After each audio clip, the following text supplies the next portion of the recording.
This podcast contains detailed plot spoilers, adult language, and mature themes. Listener discretion is advised.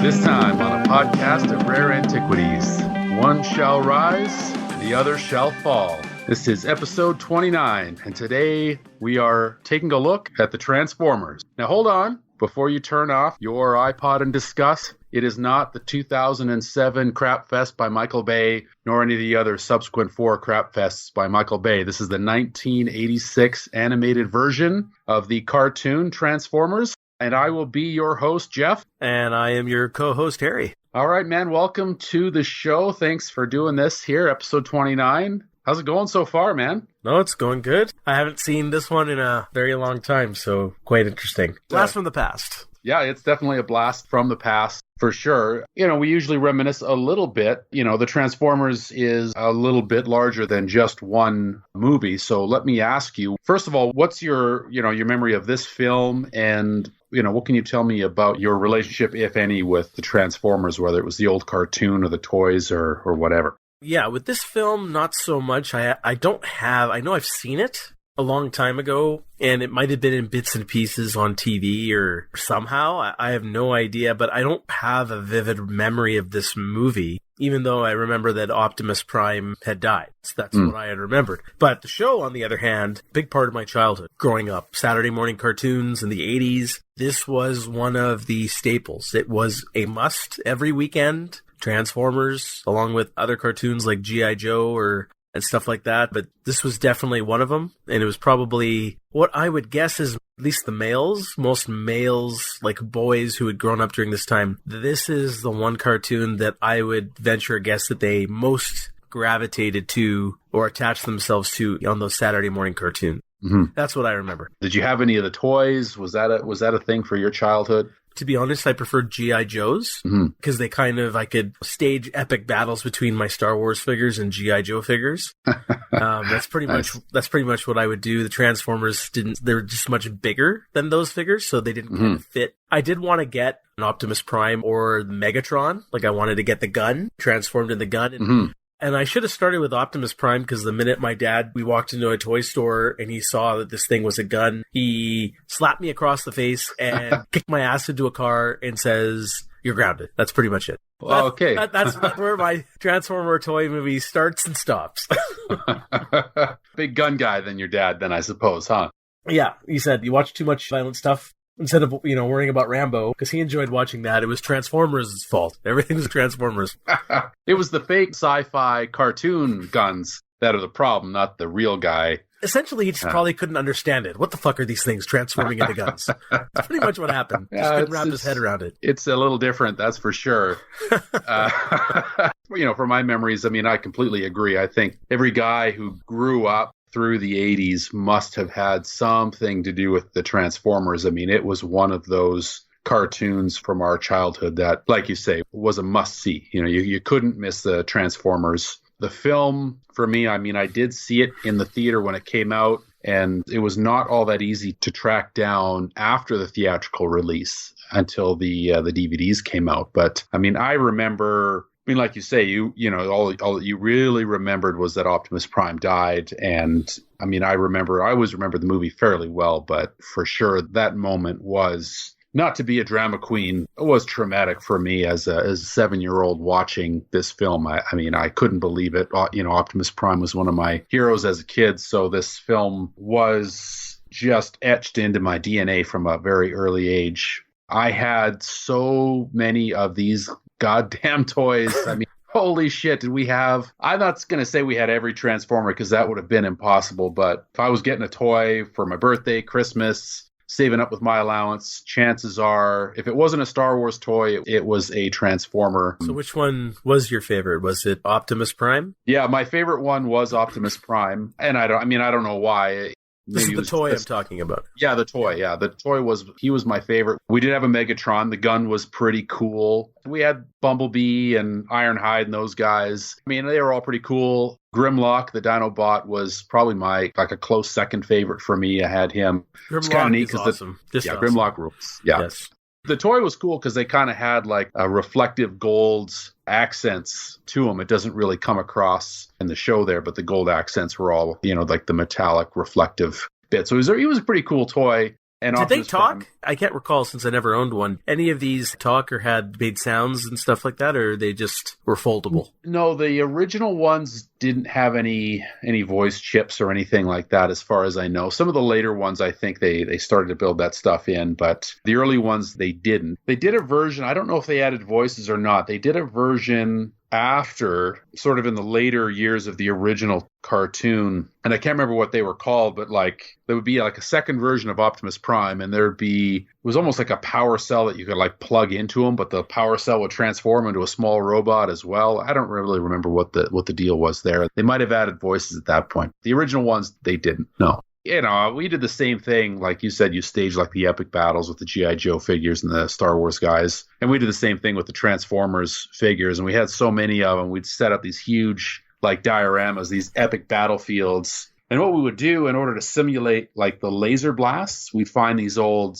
like Christmas ribbons that were reflective and like tape them to the laser guns and like stretch them out across the battlefield to their targets. It was pretty awesome. If we'd had cell phone cameras back then, we'd have some pretty sweet memories from then. But unfortunately, it's all in my mind now. So we say, I created this epic stage of a battle. It was probably like, a foot by foot thing. And it's like, your memory is a little more fond than the truth is. Like, you look back at it now and it's like, yeah, it probably was nothing. yeah. Probably like three shitty toys on like a 7-year-old's messy floor with like cookie crumbs and shit on the carpet serving as debris. You're probably right. Those are the best, though. Those are the best. Oh, man. Child's imagination. Yeah, child's imagination doesn't get any more epic than that. There's no question. That's my memories. Well, how about the show? Do you want to touch on the old show? Like, what memories do you have of that show, except for just it was on Saturday mornings? So, a couple things I remember. I mean, the theme song was always so catchy and stuck in my mind for decades.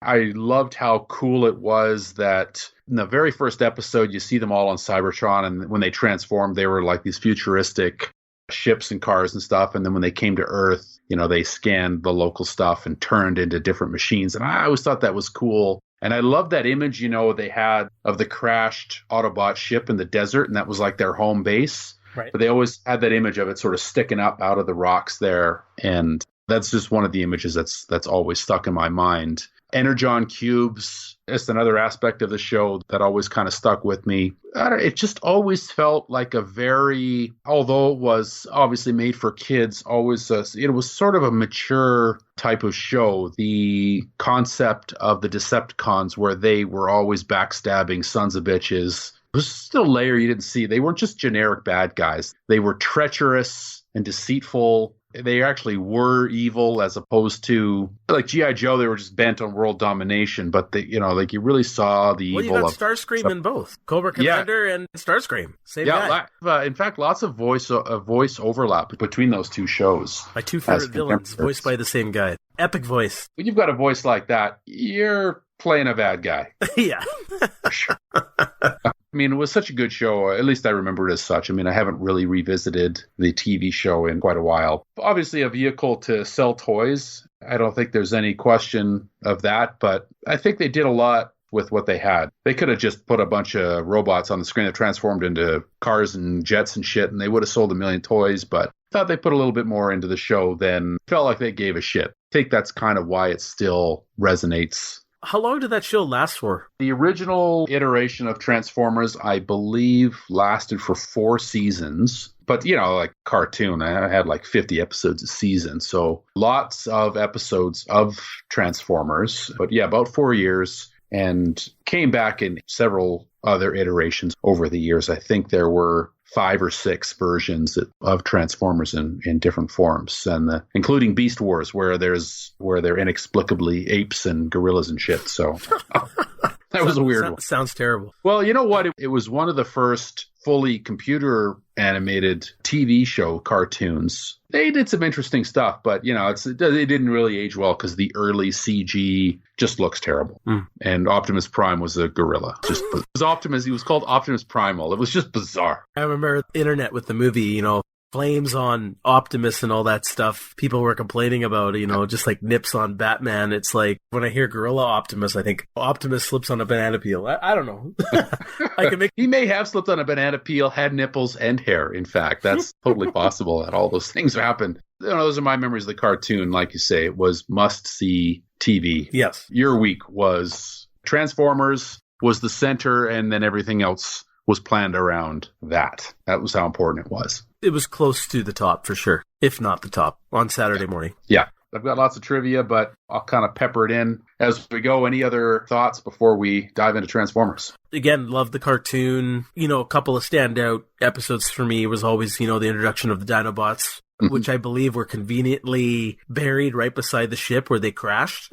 Yeah, so I believe that's true. That's pretty pathetic. I remember loving Grimlock. And then I remember, always Optimus Prime, Megatron, Starscream, Soundwave, Bumblebee, all those guys. And then what was it called? Oh yeah, there was one episode which I always remember that I liked when I was a child was they found this old good guy Autobot or something like that, or he was a bad guy in the ice. And then, the Decepticons found him first, and then he turned on the Decepticons in the end, but he sacrificed his life to save the Autobots. And I remember that affected me deeply when I was a kid, Yeah, that was a good, I remember that. That was a good episode, yeah. And that's when you talk about mature themes, like, when I think in the end he gets frozen back where he came from, technically he's dead or he's gone. So for a kid, seeing that on a Saturday morning, that's pretty epic. Yeah, exactly. It wasn't just robot battles.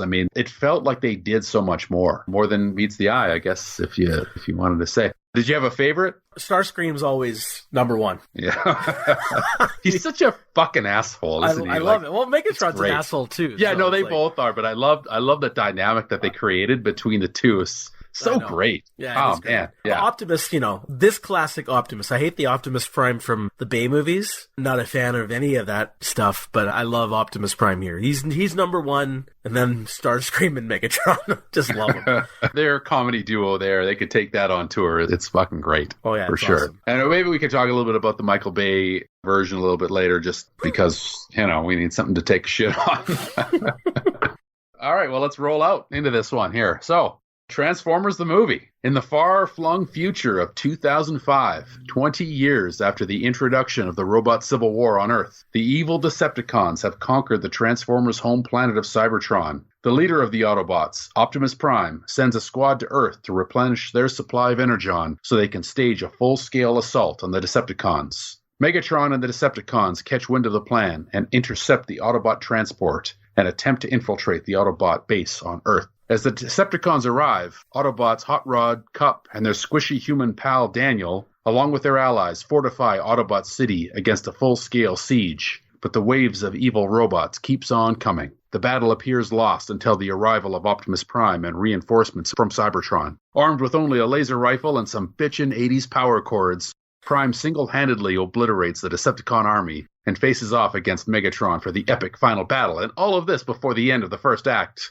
Just as Prime is about to finish this once and for all, plucky young newcomer Hot Rod interferes in the battle, and Megatron uses the distraction to deliver a killing blow to Optimus Prime. But before he gasps his last breath, Prime also strikes a terminal blow to his foe. The Decepticons retreat, but it's not exactly a victory for the Autobots. The charred metal corpses of their comrades litter the battlefield. Autobot City is in ruins, and Optimus Prime lies dying in the oil change shop. They're going to need one heck of a mechanic. But before his engine shuts off forever, he passes on the Autobot matrix of leadership to his successor, Ultra Magnus, with the promise that one day it will light the Autobots' darkest hour. And with those final breaths, the screams of millions of grade school boys cry out and are suddenly silenced. Aboard the Decepticons' escape shuttle, the battered remains of Megatron and his fallen comrades are tossed out of the airlock by the treacherous Starscream and the mostly intact survivors of the battle. But instead of a cold death in the vacuum of space, a giant, planet-eating, bigger planet that's also a robot offers Megatron a deal. He will give Megatron a new body and a new army, and in exchange, Megatron must seek out and destroy the Autobot matrix of leadership.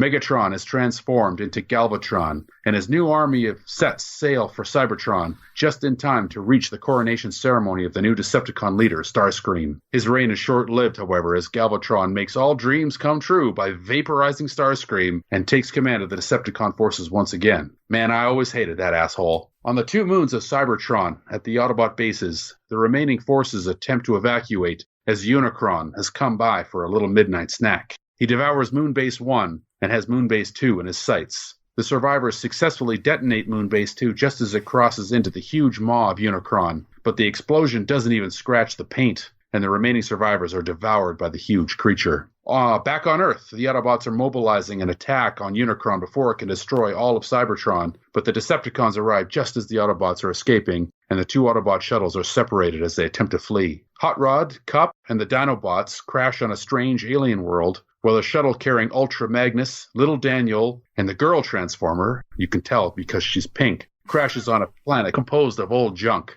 They've lost Galvatron for now, but it's only a matter of time. While Hot Rod searches for his friends on the planet of weird robot Piranha, Ultra Magnus and his friends salvage junk from the planet of junk to repair their shuttle and continue the journey to Cybertron. Hot Rod and Cup encounter the robotic Sharkticons who take them to their leaders, the Quintessence, who preside over a court that tosses defendants into a pool of Sharkticons, innocent and guilty alike. Back on the junk planet, the Decepticons have tracked down the Autobots, and after Ultra Magnus fails in harnessing the power of the Matrix, Galvatron blasts him to pieces and steals the Matrix for himself. Hot Rod and Cup escape the Sharkticons and set out to find the rest of their friends. The other Autobots, still reeling from the destruction of Ultra Magnus, now have to contend with a bunch of jingle-spewing motorcycle junk bots who aren't too pleased that the Autobots have been using their planet for spare parts. Thankfully, Hot Rod and Cup arrive to tame the battle, and now, everybody's good friends. The Junkicons then apply some armor-all and a socket wrench to the remains of Ultra Magnus, and he's good as new.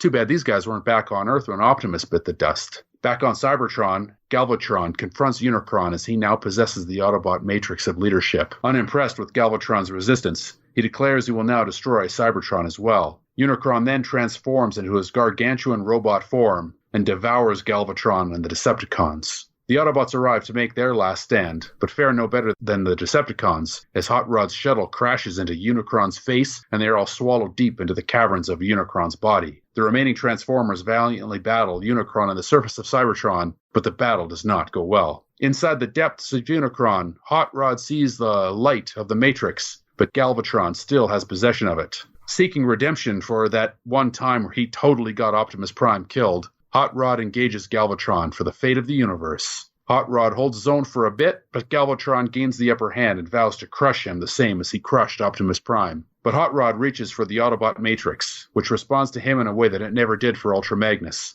and Galvatron is blasted back. Hot Rod hears the voice of Optimus Prime, and he is transformed into Rodimus Prime, the new Autobot leader, and with the help of some sick 80s rock organ tunes, he disposes of Galvatron and opens the Matrix, which destroys Unicron and ends the Cybertronian Wars, and the Autobots are unified under new leadership and a new product line. The end. All right, so initial thoughts on synopsis and the general plot. What do you think? This Matrix, do you have any idea what you're saying? You're not, in fact, favor of these experiments.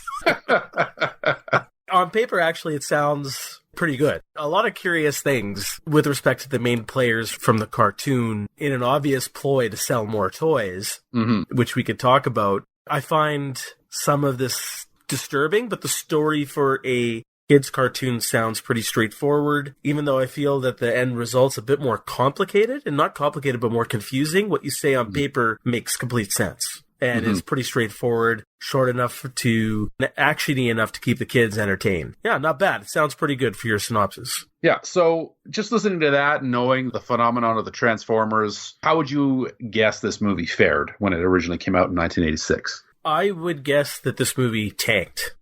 That would be my guess. And it would probably be, if the internet was around then, the gentlemen or the people who made this movie probably would have been burned at the stakes.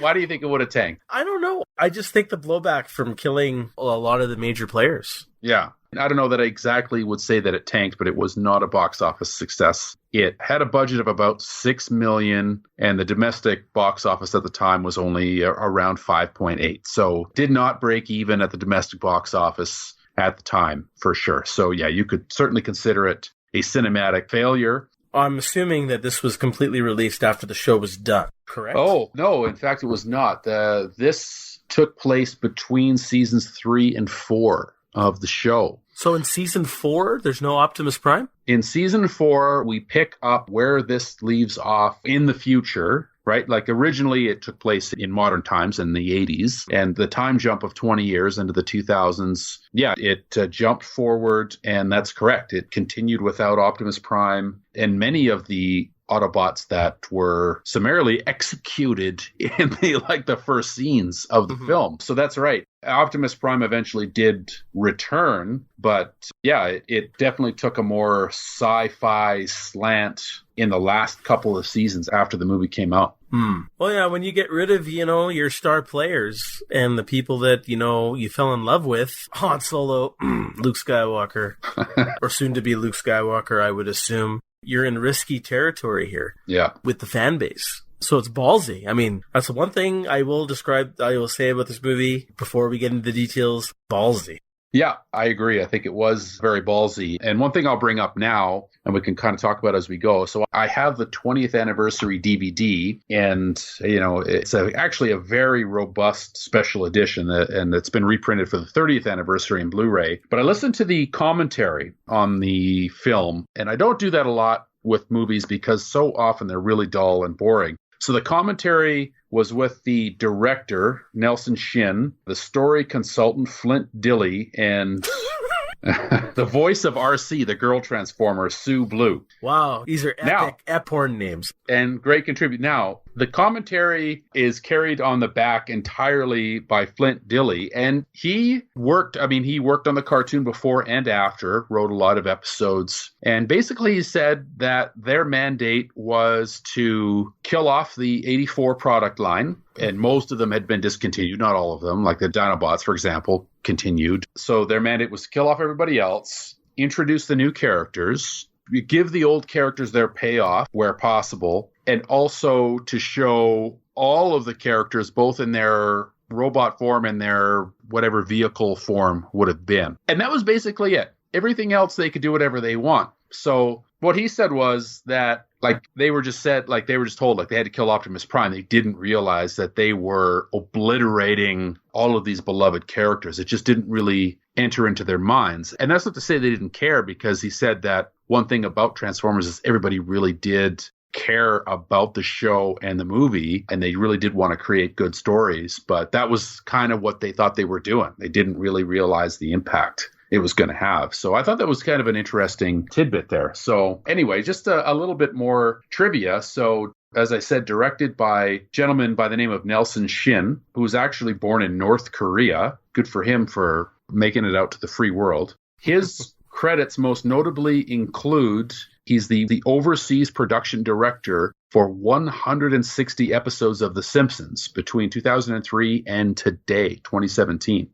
So the junkie shit. Yeah, I guess so. But certainly a long resume. Unfortunately, I don't think anybody woke him up after his flight from South Korea, where I assume he lives now, for the commentary track on the DVD, because I think he was asleep and jet lagged for the entire commentary. So poor bastard there. Not a great example of his work, but certainly very prolific in the animation field. Written by Ron Friedman, lots of TV animation writing credits, G.I. Joe, and other cartoons, but had never written Transformers before or after. Like I said, the story consultant, Flint, lots of animation writing credits, including Transformers. But that guy, after his career in writing cartoons sort of came to an end, he actually got into video game development and served as a developer and writer on many video games. So let's talk a little bit about the voice talent on the show, or on the movie. The unmistakable Peter Cullen as Optimus Prime.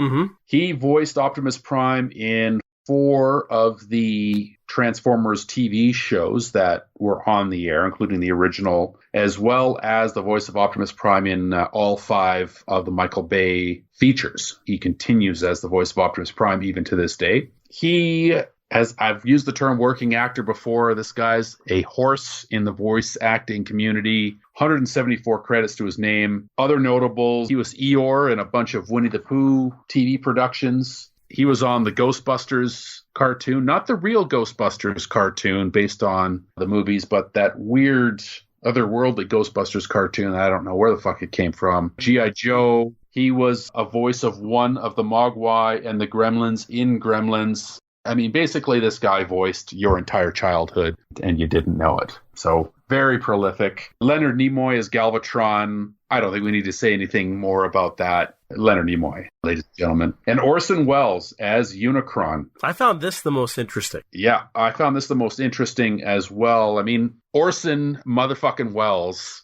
And this was his last role before he died. In fact, he passed away within weeks of finishing his lines. Yeah, he watched the movie. Yeah, maybe so. Kill all these people? What the fuck? Like, Optimus, no, Optimus! Yeah. No, he never lived to even see the film. He died before the film was released. You know, Orson Welles was sort of notoriously difficult to work with. Not realm of Marlon Brando difficult to work with, but maybe certainly in the realm of Marlon Brando and where his body weight was towards the end. But according to the commentary, they all heard horror stories about Orson Welles, and they were all really scared of working with him. But when he stepped into the studio to do his voice recordings, perfect gentleman, was great to work with, and everybody really liked working with him. And what a voice. I mean, they were going to doctor the voice a little bit, make it sound, more machine-like or robotic, which is what they did with a lot of the other voices. Mm-hmm. And then when they got the track, they just left it as is. That's just Orson Welles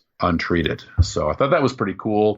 We've got Robert Stack as Ultra Magnus. You might remember Robert Stack as Elliot Ness or as the voice of Unsolved Mysteries. That's where I remember Robert Stack from. Yep, Unsolved Mysteries, which, by the way, has one of the most creepiest theme music ever. I love the music from Unsolved Mysteries. So good. Oh, yeah. It's really good. If that was on Blu-ray, I would probably buy the series. Well, I'll probably, now that I think of it, I should have played that at my wedding. That's an unsolved guy. The last interesting piece of voice talent there, the minor character of Blur, who's the really fast-talking one, was voiced by a fellow named John Machida Jr., and that's actually his voice. He can actually talk like that. That was not sped up or doctored in any way. Really? Yeah, he can talk like that. He sounded like really anxious or about to just go crazy. Ned Flanders is like, diddly, diddly, diddly. It's like he just can't stop. Diddly, diddly, diddly. Yeah. It's like a mushroom cloud. Boom. Yeah. That actually got him a gig as a spokesman for a lot of FedEx commercials where he used that same talent. He also voiced Hollywood Squares, among other things. But pretty neat. There's YouTube videos of some of those old commercials, and he's just a freak. He can talk like that for real. So pretty wild, for sure. Cool.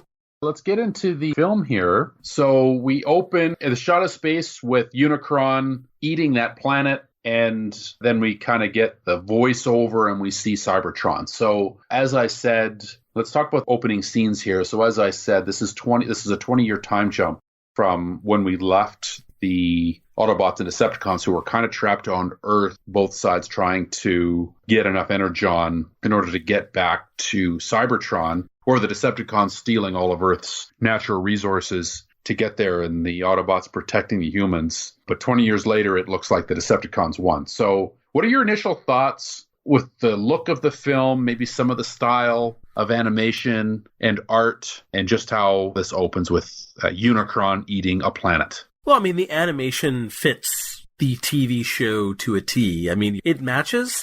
It's the same, feels like the same artist, the same style, or the same technology they were using to create the TV show. It didn't feel like it was a bigger jump, and maybe I could be wrong. I've only seen clips of the old TV show over the years on YouTube. I've never actually sat down and watched episodes. Yeah, this Unicron planet, I guess it's more scarier than Starkiller Base. I'm not sure. But what was with all this, so which planet was he devouring? And what's also I want to question is, what's with all those robot kids and old robots? Like, is an old robot with an old mustache, and do Transformers, do they mature? Like, I don't understand the development concept here. I'm not sure if we're supposed to think about it or not. I mean, I'm sure kids aren't really supposed to think about it, but it was a note that I had made. I mean, I don't know what planet this is. It's not Cybertron. It's not Earth. In every single example of alien life that we see, because we do see a few alien worlds, all of the alien life is robotic. The only organic life we see are the two human characters in this show, Spike and his son Daniel, and everybody else, no matter the planet, is a robot. So yeah, I'm not sure why that is. I think it's really interesting. I mean, yeah, there's no reason for them to age or have mustaches or little kids and stuff. I don't know. Well, when you say that now, Skynet really should have just launched itself away from Earth and just expanded in the cosmos, because looks like the Autobots and Decepticons had success. Maybe Skynet is Unicron. Then it still sucks. Yeah, that'd be too bad. Yeah. Just in regards to the animation, yeah, the art style is certainly consistent with the TV show. They did put more money and detail and frames in with this. Like I say in the commentary, they did talk about the TV show and how they would, when they watched the show, when they premiered the episodes of the show on the lot, and they got a big movie screen out and they projected it, it was not like a movie. It was like a Saturday morning cartoon, whereas the movie, they did do a bit more. Because it's so consistent, I don't think that it stands out that they put a lot more into the show, into the movie than they did with the show. But it is odd that all the life is robots. And that could be a violence consideration. That was the only thing I could think of. If you'd had organic life there, basically people getting murdered, then that might have been a more difficult sell when you're trying to obtain a PG rating. But that's just a theory on well, it makes sense. Just like Phantom Menace. I mean, that's why all those battle droids were there. Jedi could slice them to bits, right? Without having to worry about anything. Yeah, you can decapitate 10 robots and you can still get a G rating. As soon as there's if there's a hint of violence against a person, forget about it. So I did also make a note that, I had a very similar vibe when Unicron was in this planet and you see the destruction and the planet crumbling and people floating away or falling. It kind of reminded me of Superman the movie. That it seemed like, like the beginning with Krypton, like it just seemed like it was an influence. And we even get a crawl, like the opening credits after this fact with the Transformers logo, and then you have all the actors and everything like that. And that also felt like a mix of like a little bit of a homage to Superman the movie, the way the credits were rolling by. Yeah, because of how they kind of have that sort of light trail after. Yeah, that's true. I didn't think of that, but I'd say for sure that very likely an influence there. Absolutely. I mean, guys who are working on a sci-fi cartoon, they've seen Superman. That's part of their DNA. For me, in the opening scenes here, I love the detail on Unicron, the planet. I mean, where as he sort of devours it, all of his lights flare up, and you can tell he's got all the energy coursing through him as he eats this planet. I thought that was a neat detail, and the level of detail I really thought was great on Unicron. The opening scene was somewhat controversial because of the level of violence here, where he's eating the whole planet. It's a very mature way of opening a film. It sort of has a, maybe not dissimilar to aspects of Star Trek the Motion Picture as well, where you kind of have this ominous force that's destroying everything in its path. So, emblematic of the time, perhaps. Unicron should have been voiced by Shatner. Yeah. Well, if it had been anybody other than Orson Welles, I'd be like, yeah, that'd be fucking sweet. But be one with the horse, Galvatron. Anyway, so we get the remixed theme song and the sort of the opening narration where we find ourselves 20 years in the future. We're back on Cybertron a little bit, and this is kind of where the action starts. So we see the Autobots wanting to stage an attack on the Decepticons.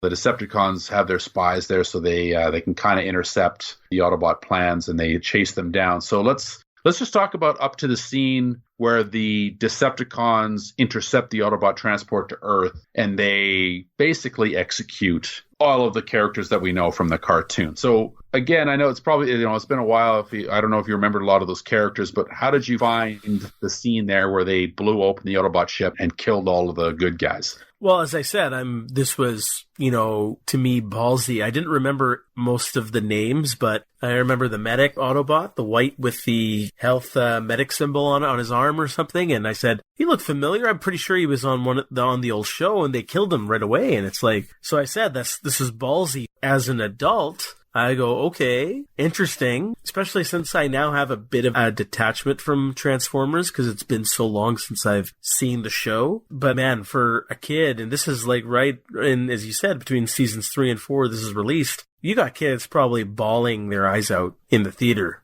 watching this. I'm surprised that they would have done this. It's one thing to introduce a new product line, but another thing to say we're going to wipe out every single character that you loved. Just so you have no choice, love these new ones. Yeah, exactly. And this is to open the movie. This is to open the movie. It's not even what's coming, but the opening scenes with the Decepticons, of course, Megatron and Starscream. Right away, the first scene you see with them, Megatron insults Starscream immediately. I loved it. I had a big smile on my face. I'm going, yeah, that's it, Megatron and Starscream. You know, awesome. Old married couple. I love it. I love that. Where Starscream kind of digs in. He's like, oh, mighty Megatron. And Megatron's like, you're such an idiot, Starscream. Yes. It's so good. But that's right before Megatron, like, steps on Ironhide. Like, he steps on him and then blows him away. I mean, that was some dark shit. And I'm sure I did not know what the fuck was going on as a kid. Like, I couldn't believe it. Yeah, also, I would assume that, you know, kids would, if they watch this, maybe they would say, okay, well, maybe he's just injured and he'll come back later. But when you find that after Optimus Prime dies, and at the end of the movie, you don't see these characters. You mentioned Ironhide. They don't come back. I mean, you know, kid's leaving the theater just shaking his head. He's either super happy with the new guys or he hates this movie. Yeah, it's... I mean, we can talk about it when we get there, but I mean, I kind of remember this part as a kid. My memory, if my memory is accurate, and it probably isn't, but I think I remember just being really confused. Like, you always expect... When you're a kid in the 80s and you watch stuff for kids, you just expect the good guys to be kind of winning all the time, right? It's like Donald Trump's version of America. Like, we're just winning. And then when you're presented with a reality where that isn't the case, it is very jarring. So this turned into Charlie Sheen's America for you. Yeah, it turned into Charlie Sheen's America, for sure. He should have been the voice of maybe Hot Rod. Well, that would have been sweet. So we get to Earth. Hot Rod is our new hero fishing with Daniel. So Daniel was not on the original TV show. He's the son of Spike, who was the kid in the TV show. Okay, that's what I wanted to know. Yeah, because I said I remember there was a kid, and so were these the original characters, and it was Hot Rod on the TV show as well. Yeah, I don't think Hot Rod was on the TV show. I'd have to go and check that, but I think he was not. He may have been a late addition, but Daniel was a new addition here, and Spike was a kid originally, where he's the adult here now. So they're fishing and, you know, there's a little bit of levity here before they get up to the mountain, and Hot Rod spots the Decepticons and the Autobot shuttle infiltrating. Battle ensues. Autobot City transforms. So let's just talk about the battle here that ensues and the siege of Autobot City. So some of my thoughts here, I really liked, again, a lot of the detail in the animation, particularly when Hot Rod is kind of zooming in on the shuttle. You know, you see some details in his magnified vision there that I thought was pretty cool. And I loved all the detail of the transforming city, the gears and the pistons and everything that they animate. I mean, it's all hand-drawn, right? So I just was really impressed with that. You know, it felt like a lot of tension because it felt like the Decepticons definitely had the upper hand here. Starscream screaming in his high-pitched voice. I mean, it was like the show because we had these characters that we knew, but because the Decepticons had the upper hand, it was all kind of turned on its head. So what were your thoughts on this battle here? I love the battle. I mean, this could be one of my favorite sequences, if not my favorite in the movie. It actually went on, I made a note of this, it went on for quite a while, like 10 minutes probably. There was a long battle. And I know it's a kid's cartoon and they're expecting that. There's still ADD issues even back in the 80s, but I'm surprised that the battle carried on for this long. And probably because the story, there's no other meat. And that's something I'd like to talk about. It's just like, you know, sequence after sequence of action almost. But this particular battle I loved. A couple of notes I wrote down here is like, what's with that microscope Autobot? Like, it's like, that's his power. I can transform into a microscope. I'm saying you're very useful. And the boombox Autobot, was he part of the show? Transmitting, you know, so the funny thing is, he transforms into a boombox so he can, I guess, emit sound, which will go to a microphone, to a satellite dish. Why did he not just talk into the microphone? I mean, again, another useless... You know, if they're trying to come up with this new line of Transformers here, I'd be not impressed with any of these guys. I mean, I got a microscope here. I got a shitty boombox there. And not just one. I actually had this, I think it was Blaster, is the boombox. I actually had him and the Decepticon version, which is exactly the same, only painted purple, right? Which is Soundwave. Yeah. But Soundwave was awesome. Well, his voice, because his voice was so cool as well, right? Yeah. But yeah, the Autobot version, he was lame, although I mean, I had him, but I don't know, whatever, right? The microscope, I had him too, but he was a functional microscope when you the toy. Are you serious? Yeah, he was a functional microscope, which was pretty cool. Oh, that's pretty sweet. I mean, I wasn't studying a whole lot of like viruses and, bacteria and stuff as a kid, but if I had wanted to, I could have. I could have put my Oreo cookie under the microscope there and studied it as a kid. Amongst other things. My grilled cheese sandwich and... The one thing I did say is the minute the Dinobots appeared, I sat up straight and I'm going, oh, sweet. And then it's like Grimlock. Grimlock. It's like, yes, Grimlock.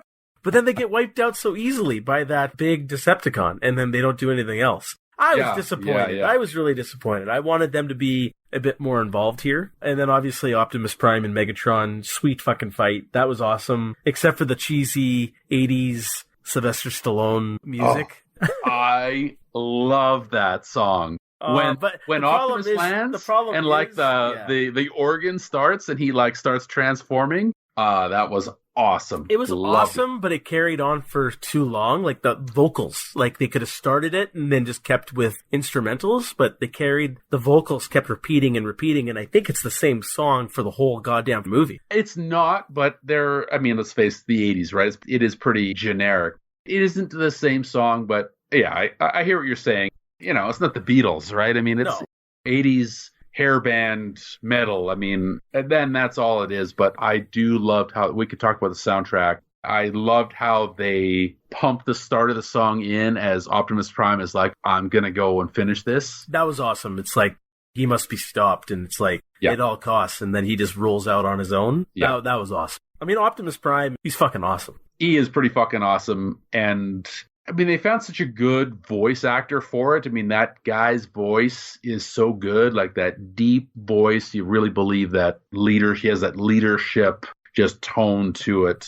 I mean, he blows away almost all of the Decepticons like in one backflip, which was maybe a little bit too easy. But yeah, the battle was epic. They just destroy each other. I love the detail when Megatron sort of throws the shrapnel into his side there and he's all cut up. And then Megatron, and after that, he focuses on that spot when he's blasting away there. I thought that was really good detail for that. So, they basically obliterate each other. They're all cracked up. Optimus Prime gives Megatron the Captain Kirk two-hander to the face, falls down. The Decepticons retreat. And then I guess we get the death scene here, the passing of the Matrix. So what did you think of the final scene where Optimus Prime, he's on the table, they've got the vitals on the thing there. Just give me your overall thoughts here.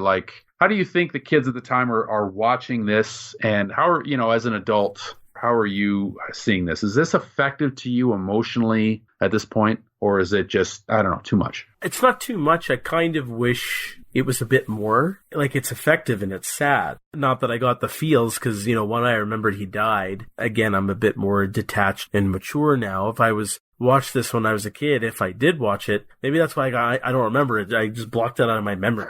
It could be. I have no idea. Yeah. I can assume that fans of the show, between the ages of, 6 and 12 or 13 or 14, that prime age, this would just destroy they would be men after this movie. You're just going to work in a coal mine after seeing this. Yeah. Your heart is dead. Childhood is over. It's over. Done. Finished. So, yeah, this is right up there for you talking about heroic deaths. I mean, not my favorite heroic death on film, but I think it could have been... I love the battle. I love how he gets mortally wounded in the battle. I just didn't like the drawn-out thing on the table. It's cliche, and I know he has to pass this Matrix thing. Did they talk about this Matrix thing on the show, or they just invented this for this movie? I believe this is a construct that started with this movie. Oh, terrible. Yeah. Well, a total MacGuffin, for sure. Yeah, I kind of wish he would have just died on the battlefield, and then, he could have just said a few things and just died. I think that would have been a bit more dramatic, but they wanted this plot device I think he could have opened his chest, could have still opened up and done it on the battlefield and just a little quicker. I felt it was a bit drawn out on the table, personally. Yeah, I think I agree. It was a bit drawn out and maybe needlessly so, just from a exposition. Yeah, exposition. And, as a kid, I was so destroyed as a kid watching this, and I think I probably wanted to leave the movie theater. I don't know if there were tears, but it would have been close. No question. And this is just almost too much for that. But that's what happened when Captain Kirk died. I tore the movie screen up with a knife. And then I turned around and threatened everybody in the theaters. If only you could have passed the Starfleet matrix of leadership to Captain Picard in that moment. Yes. As opposed to dying under a fucking bridge. Anyway, what a bunch of assholes. For everybody ruining our childhood. It was them. Ah, fuck. Actually, let's do a little quick segue. Just quickly. Okay. What do you think is the best heroic death in movies that you've seen? Like ever? Your favorite. Yeah. I'll give you mine. Obi-Wan Kenobi, original Star Wars. Yeah, hard to argue. Yeah. Vader, I guess saving Luke is a close second, but those are my favorite. Yeah, no, Obi-Wan's more epic, I think. I really love the death of Arnold in Terminator 2. As he gives a thumbs up? Well, partially as he gives the thumbs up, but before that, when he's on the platform and Sarah Connor says to, she's like, after they kill the T-1000, she's like, breathes a sigh of relief. She's like, it's over. And you can see the look in his eye because he kind of he's looking down. And she says that and he kind of looks up and he's like, no, there's one more chip and it has to be destroyed also. And he realizes at that moment that he has to go and he has to say goodbye to John. And he doesn't understand, right? Because he's a kid, but the Terminator understands. And he has to say goodbye, and he's like, I'm not human. I understand why you're human, and that's why I have to go. And he says goodbye to her. He shakes her hand and goes down. So powerful. Yeah, so maybe Optimus Prime needed to give a thumbs up to you and all the kids. No, he needed to say, I know now why you cry. I know now you cry. I know now why you cry. Get the fuck out. Something I could never do. Get to the chopper. Yeah, that's what Optimus Prime should have done. Or Arnie should have been, consoling every kid as they left the theater. Now, if Arnie was the voice of Optimus Prime. Oh, that'd be awesome. In more ways than one. I thought that would be pretty sweet, actually. We need to get somebody to do the Arnie impression, but voice over all of Optimus Prime's lines so we could actually listen to what that would sound like. I'd buy the shit out of that bootleg DVD. You can YouTube Arnie doing Darth Vader, all of Darth Vader's scenes. Is that out there? It is on YouTube. Darth Schwarzenegger. It's epic. Go watch it. Oh, I'm on it. You know what would be even better? Is if he dubbed all of Hayden Christensen's lines in the Priest. Actually, those movies would have worked. That would have worked great. Or Jar Jar. Well, I don't know. No, Jar Jar should have been voicing Hayden Christensen. Epic. Okay, we're getting off track here. Okay. So Optimus Prime, as he's dying, he has got the Matrix of Leadership. He passes it to Ultra Magnus. Now, again, I really love the animation where Optimus Prime, opens his chest. I thought some of the nuance and the detail was cool where, he had to, he opened it a bit and then he had to, get his hands in and open it up and then another panel. I thought it was really cool. But when he so he drops it and we get that sort of burst of light as Hot Rod catches it in slow motion, which is our foreshadowing for later. Mm. But when Ultra Magnus tries to put the Matrix in and it doesn't quite fit the first time, and then he puts it in, I thought that was a really nice detail for the cartoon. I don't know if you noticed that, but... No, I noticed it. I didn't pick up on the foreshadowing when Hot Rod caught it at first and it lit up and then it went to Ultra Magnus, but good point. That's a good catch. But yeah, I like that detail, that it just didn't fit right away. Yeah, it's a neat, I respect when they do little things like that because they're making it for kids. I was 7 when I watched this. I don't know that I caught it when I was 7, but, I like that they throw that in there because it still kind of makes it watchable nowadays. But anyway, so now we cut to the aftermath of the battle for the Decepticons on their escape shuttle, Astro Train. So Starscream is awesome. The power struggle. I love the power struggle. I just love how he starts kicking him, he's just trash. Yeah. Oh, Megatron, let's get him out. Yeah, he's oh, how it pains me to do this. He's like, I still function. He's like, and he just throws him out. Yeah. I love that. I think that happened on several different episodes. Each of them did that. Left him behind for dead or whatever it was. So. Oh yeah, so definitely. Yeah, it's so great. I love that they carry that relationship over. Absolutely hilarious. And then the ruins of the Decepticons are floating in space and they're summoned by Unicron. I love this scene just because of the voice of Unicron summoning Megatron. And he's like, no one summons me. And he says, it pleases me to be the first. That was a great line. That was a great line. Yeah. But I just love that Megatron is just, his pride and ego. It will not stop. It doesn't matter how much he gets owned by anybody. He will come back and do the same thing over and over again. Yeah, that's exactly right. I love that bit of character development there. It doesn't matter what happens. He'll obey, but as soon as he thinks he can find the upper hand, he turns right back around. So on the one hand, no loyalty, but on the other hand, nobody summons Megatron. I thought that was great for sure. But this exchange I thought was fantastic. We get the transformation. So they make the deal. Unicron makes the deal where Megatron will go and destroy the Matrix of Leadership. He'll reform him and give him a new army. And this is where we get the transformation into Galvatron and enter stage right Leonard Nimoy. What did you think of Nimoy's work as the voice of Galvatron here in the transformation of the Decepticons? Terrible. Hated Leonard Nimoy here, and I'm being honest. What? Yeah, hated it. Oh, you're breaking my heart, dude. Are you serious? Hate it. How dare you replace the guy who's voicing Megatron? This is an insult. Do you even know his name? No, but I don't give a fuck. How dare they replace that guy who did that voice that time with Leonard Nimoy, who's awesome. Leonard Nimoy can go fly a kite. Seriously. I love Nimoy. I love Spock, but my God, why are they doing this? You want to sell a new toy line? Fine. You kind of revamped Megatron into Galvatron. Why do you need to get rid of the voice? And you're already tight on budget. You're going to hire Nimoy who's going to cost you $500,000 or $1 million just to come and voice this thing. Why are you spending your money? Why are you doing this? To be fair, I mean, 1986, I don't know that Nimoy didn't cost a lot of money. Well, regardless, I mean, they could afford. This is an insult. You just killed Optimus Prime. Now you got rid of him. Now I'm going to get rid of Megatron. And 2 scenes later, I'm going to get rid of Starscream. I'm pissed off. Okay, so now you're feeling what I felt when Optimus Prime died. Yeah, but I cared when Optimus Prime died, but now I'm looking at it from the sake of, as a fan of the old show, you're getting rid of the best voice talent, and they do a better job than Nimoy. I'm sorry. Megatron, the guy who did Megatron's voice, he's better at it, and he's better at being bad than Leonard Nimoy, how good he can be at being bad, which is okay. It's not a terrible job. It's just not as good as the old Megatron. Sorry. That's just me. If I insult, your memories of Leonard Nimoy, God rest his soul, but if Leonard can hear me, go fly a kite. You sucked in this role. Well, I mean, you're not insulting me. I mean, so Frank Welker was the voice of Megatron. Yes. To be fair, I mean, he was a badass. According to IMDb, he has 790 credits to his name. He's a boss. Not selected Michael Bay to voice Megatron. Another travesty. How dare you? I believe he's supposed to be voicing Megatron in the next Michael Bay one, but but not originally. Not just the voice of Megatron. He voiced many of the Transformers in the original show.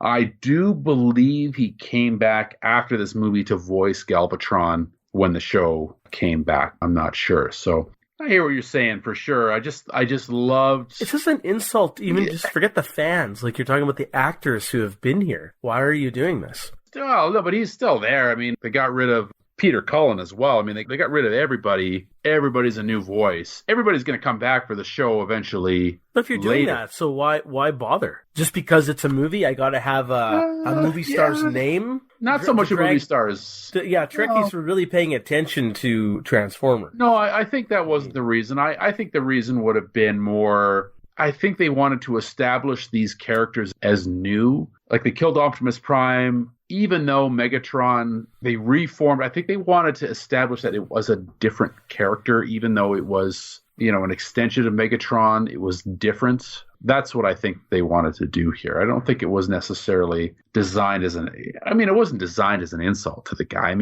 I think they wanted a voice that could stand up more to Orson Welles. Like, if you listen to Orson Welles, the earth shakes when Orson Welles is talking. He's got that low baritone. I think they wanted a voice that had a little bit more gravity to it. And it's not that Frank Welker wasn't talented or great. It was that you got Orson fucking Welles there. You needed something a little bit more just in the sound waves there to stand. To be honest, I like Frank Welker's voice better than Leonard Nimoy's in this character. I think he brings a more experience to voice acting than Leonard does. Well, he's a more experienced voice actor. I mean, Leonard Nimoy didn't do a lot of voice acting. I mean, it wasn't his only gig as a voice actor, but... Anyways. Harry. No. All right, we're going to have to agree to disagree, which is so hard for us to do. Yeah.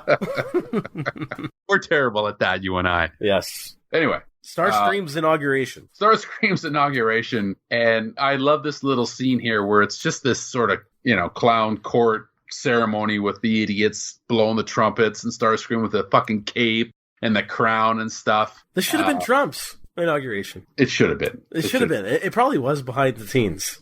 I'm sure he wore a cape and a crown on his way back to the White House. For sure he did. No doubt.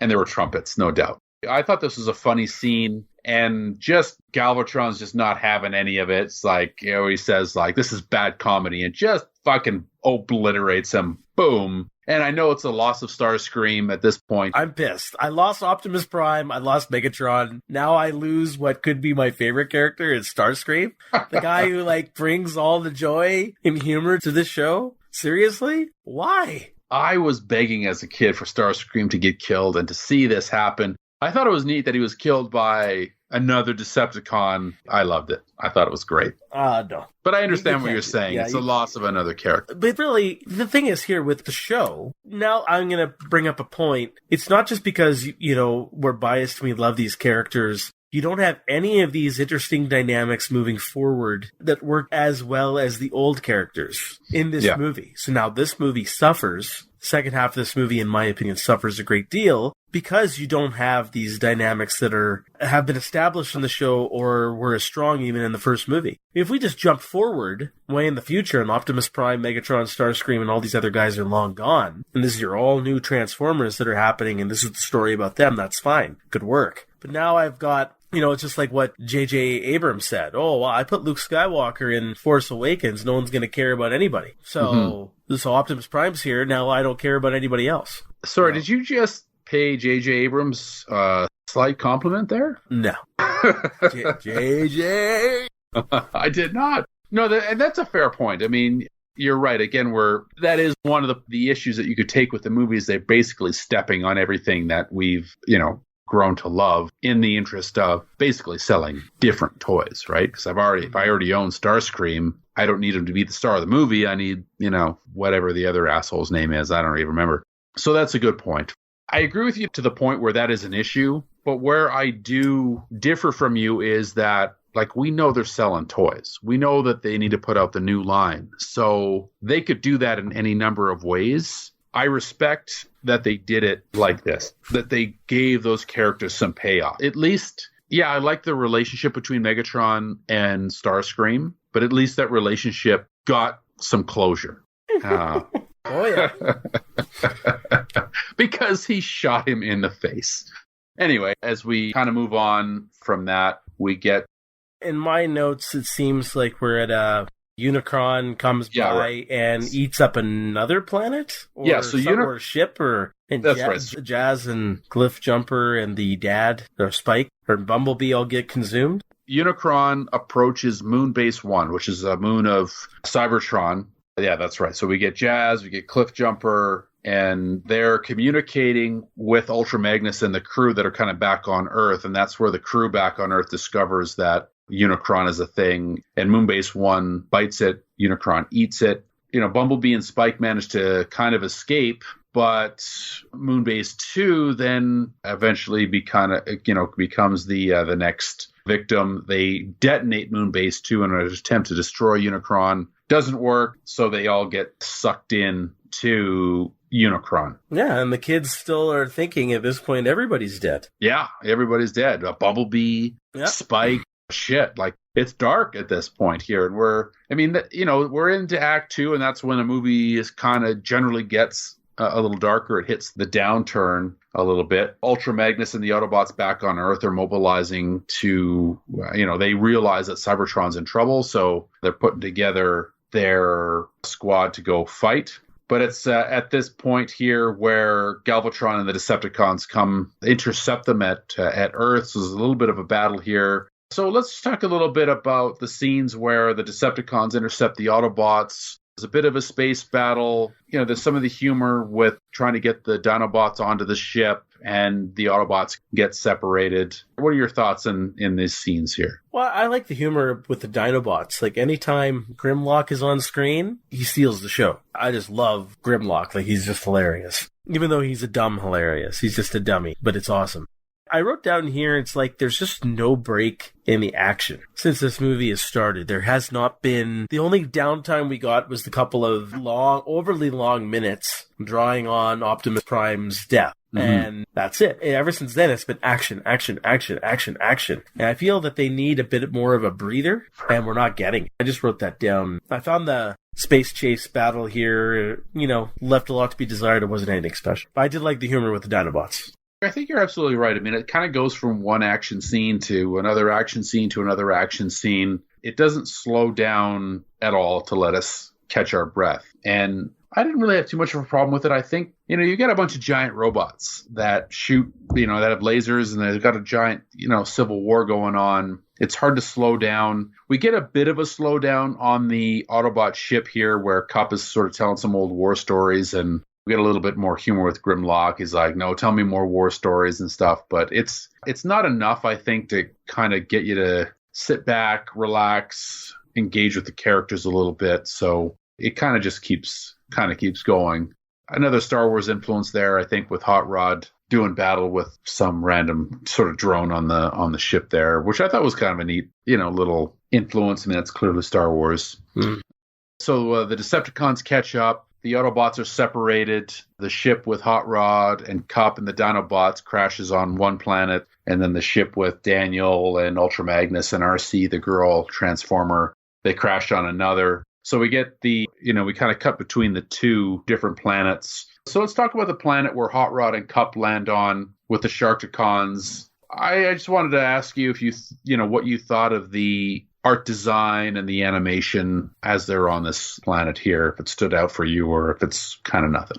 It's a mixed bag with the planet. I do like that art design and the concept of that one being with a rotating head. Seems like he has different personalities, like the judge, jury, and executioner. So I liked the design of that character, and I think his servant with the tentacles. That was cool. Sharktopusses, or whatever they're called, or Sharkticons, whatever. Sharktopus. Yeah. Next episode on the podcast for Antiquities. Sharktopus. I'm ready. I'll do Sharktopus. Is there a Sharktopus? I think so. Or is it Mega Shark versus Mega Octopus? Mega Octo Whale. I don't know. Whatever. Yeah. Starring William Shatner. So. Oh, fuck yeah. If it's William Shatner's in it, we're doing it. Oh, don't worry. We'll eventually get to his entire filmography. But the other parts of the planet here I didn't like, with the fish and the squid when they were kind of underwater. I mean, I really don't know what the function this planet serves. It's just like, there's just a bunch of robots here, and kids are familiar with sharks and fishes and squids, so let's just make Transformers in that shape and just another danger. I really didn't like these scenes on the two planets. It just felt like it was filler. Like they couldn't come up with anything else or anything better to do, so it was just one action scene after another. Well, I wasn't a fan. It is totally filler here. I mean, again, we kind of talked about it before, where it seems that all alien life is robot life for some bizarre reason. I thought it was intriguing, the design of the robot, the judge with the 5 faces there. Yes. I really like that. I thought that was really cool, but we don't get a chance to explore that at all. They do explore it on the show after the movie. That guy comes back? Yeah, the Quintessence, they explore that mythology a little bit more after the movie in the show. So, great design, maybe a little I mean, they're packing in cool things. It's almost like they had the artists go create something awesome, and they went and created something awesome, but they didn't have a story for it, but they threw it in the movie. And on the one hand, they sell the toys. I guess that was their objective. So we've got Hot Rod and Kup on that planet, and we've got the junk planet with Ultra Magnus. So the Decepticons track them down on the junk planet, and we have another little battle here where Galvatron faces down Ultra Magnus, and Ultra Magnus tries to utilize the Matrix. And he was a bitch. He couldn't even do anything. Yeah, he goes down like a bitch, can't do anything. This is not my locker. It's like, what the fuck is this thing? I kind of like this scene because there's sort of a sword in the stone, Knights of the Round Table thing going on here. Like, Ultra Magnus is a pretender to the throne. He's not the true leader, right? I mean, even Optimus Prime, like when they passed the Matrix to Ultra Magnus is like, I'm not worthy. Mm-hmm. And Optimus is like, he kind of knew it. And he's like, one day somebody will come forward and, he'll be the one that you'll follow. But until then, here you go, right? So Ultra Magnus, in good faith, he tries to use it, but he's not the one, so he can't. And I like that. He doesn't know that he's a pretender to the throne, but he still tries. Like that, I thought that was an interesting layer, and it gets him totally blown apart into a million pieces. So I thought that was a really neat scene, and Galvatron just destroys him, takes the Matrix of leadership for himself. I don't know. I don't know if you had any thoughts about that confrontation between the two. No, it was a good confrontation, albeit a bit quick. But yeah, I mean, for kids, then now, okay, well, the new hero now dies. What the hell's going on? I mean, can't the good guys buy a break? If the kids aren't bawling their eyes out before, they're doing it here now too, I would assume. It's just like, if I'm a parent, I'd be concerned. I'd probably walk out. Yeah. A lot of violence for comparing from the TV show to this. It's a massive jump. Too much death. But I did love the fact that Galvatron then starts saying, well, all right, I got the Matrix, Unicron, you're fucked. Yeah, yeah. I'm coming after you. I'm in charge. Well, it's interesting that you mentioned that. I mean, according to, as I said, I watched the commentary, they did design the film to not have a G rating. They were targeting a PG rating, so they did sort of intentionally make it more violent, some of the curse words and so forth. Yeah, wasn't there a shit? There was a shit in here. Yeah, Spike, when they try to detonate Moonbase 2, and Spike is like, oh shit. That's right, that was in the original version. So they did that so that they wouldn't get a G rating. They wanted PG and not G, because they thought that would help it appeal greater to, like, this isn't just a family movie. Like, this is a real film. They wanted to legitimize it. That's awesome. That's ballsy, and I love that idea. It's just that, you could have done it in a different way. I don't know.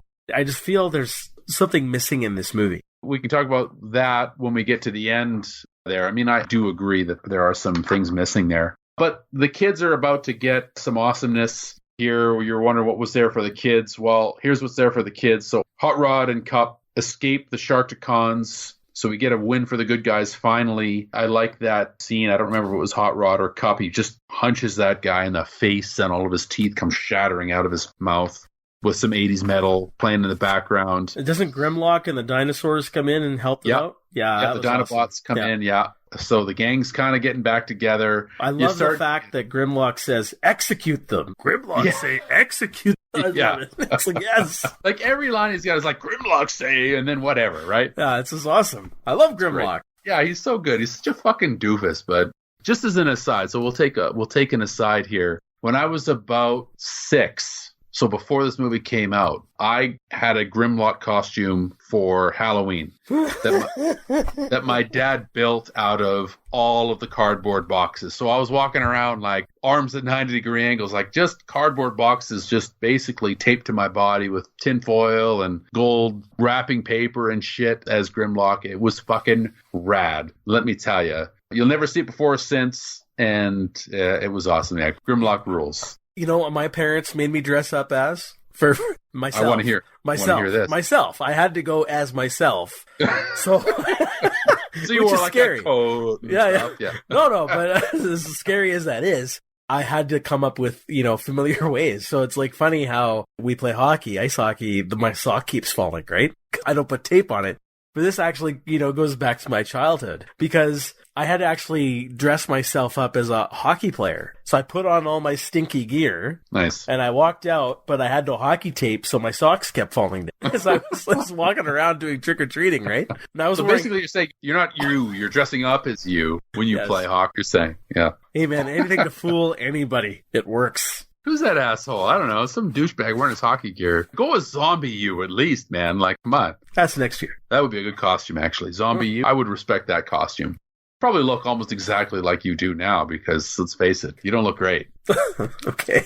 I'm just kidding. That's all good. You look fine. What movie are we talking about? Transformers. Oh, yeah, right. All right, so more treats for the kids. So back to the junk planet. And now we get introduced to the Junkicons, a race of basically motorcycle robots. From Australia.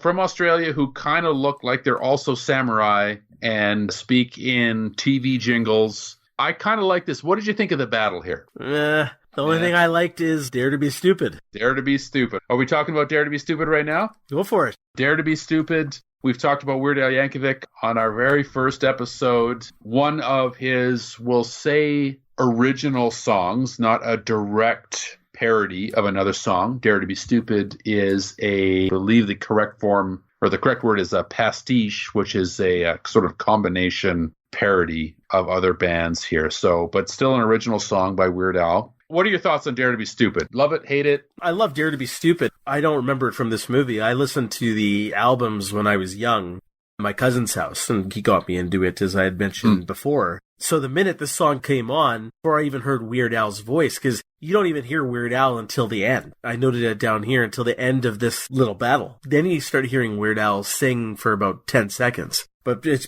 just Dare to be Stupid, Dare to be Stupid, and you have the music, and it just keeps saying Dare to be Stupid. It's like a dumb, repetitious loop. I love the use of it here. But when I first heard it, I was like, oh, I know this song. What is it? And after a second, I got it, and it's like, oh my God, so that was awesome. The battle was kind of dumb, and I was chuckling at the end, saying they became friends, and they were dancing in a circle, holding hands. Like, it's the end of the Battle of Endor.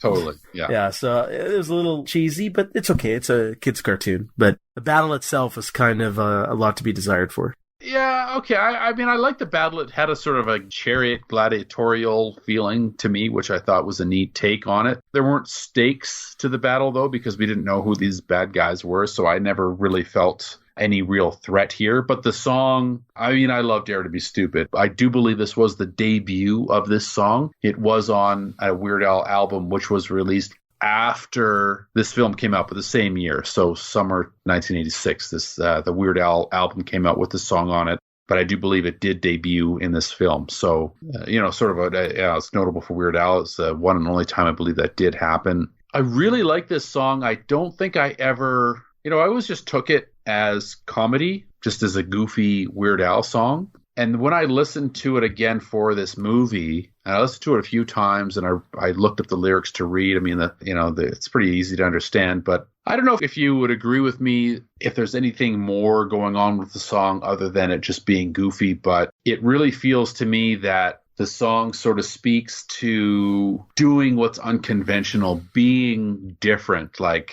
Dare to be Stupid. Every line is sort of a counter to a cliche, like count your chickens before they hatch, put your eggs all in one basket, and lines like that, where it's like, don't be the normal, like do something different, dare to be stupid, dare to be different would be kind of would sort of be another interpretation of the lines. Maybe I'm reading too much into the song, but that's kind of what I got out of it. I mean, Weird Al's a smart guy, and his songs are very, very well written. And in context of this movie, where, our heroes are kind of forced to be not what they've been before in order to win. I don't know. Maybe it's too much, but that's kind of what I pulled from that. Anything more from you from the song, or is it just sort of Weird Al zaniness? Well, I don't really know unless you know for a fact that Weird Al watched this movie. Doesn't matter. No. So, but I think it does matter, because if he saw this and then he had to write the song for this sequence, then I'd say there's some hidden brilliance behind it. And it's not that Weird Al didn't have any hidden brilliance in his song. He's probably thinking about some of those thematic points that you brought up, but in relation to this movie, it just feels slapped in here. Like something goofy, silly. I don't know if it means a lot. I could see how you're kind of stretching it to say, oh, well, Dare to be Stupid means kind of like stretching the norm, going outside the lines, and then,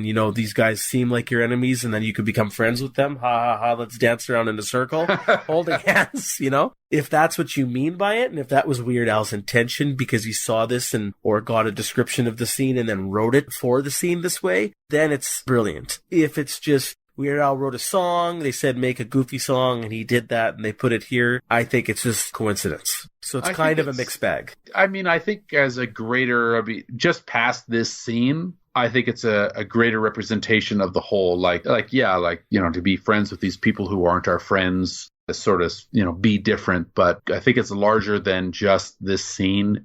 I'm probably reading more into it, but yeah, fuck it. We're breaking down a 1986 cartoon movie about toys that transform from robots into cars, so I'm okay to read a little extra into it. But anyways, the Junkacons repair Ultra Magnus with some spit shine. Pretty sweet little tube of armor all they've got there. And it's off to the final battle. So Galvatron confronts Unicron with the Autobot Matrix of Leadership. He's wearing it as a chain around his neck. But Unicron's not having any of that, so he swallows Galvatron and transforms into the robot form of the planet-eating planet. So as is Transformers custom, we have two forms for our robots. I'm going to stop here and bring up an interesting piece of trivia. So we've talked a lot about them selling, you sell toys, and the Transformers are what they are. You've got a car that transforms into a robot, or a jet that transforms into a robot, or transforms into a jukebox or whatever, right? So the Unicron toy, they did originally develop a toy for Unicron that transformed from the planet